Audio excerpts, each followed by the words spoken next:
好，接下来呢，我们做最后的一个就是香菇味的。我们把这个肉馅先把它放到这个盘子里面去。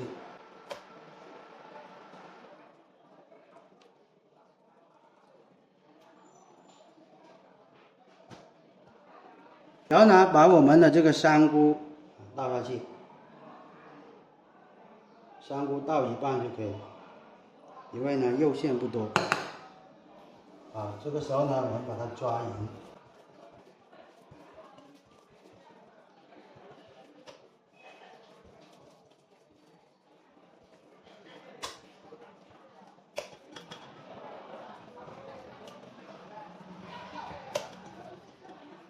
好，抓匀之后呢，我们就可以开始油炸了。好，这个时候呢，我们开始做这个香菇味了。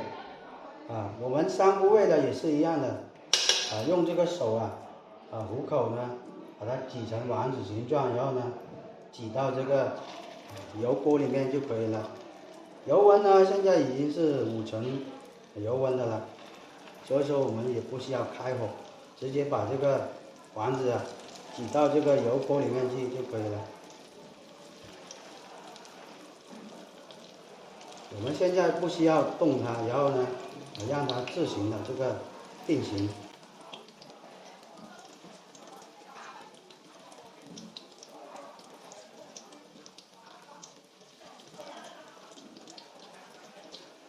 好，全部挤完之后呢，我们就开始油炸。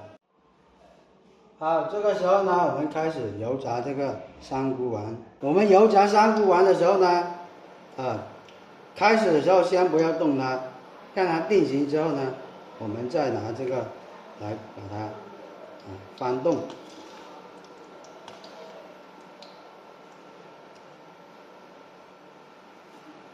好，现在已经是定型了，然后呢，我们就可以慢慢的翻动它，让它就是油炸均匀。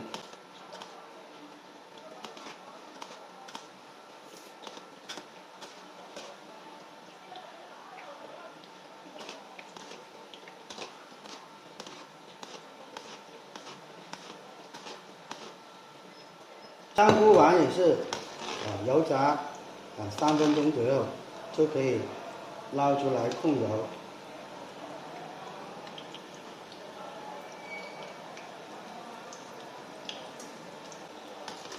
好了，炸至这样子的情况下呢，我们就可以把它捞出来控油了。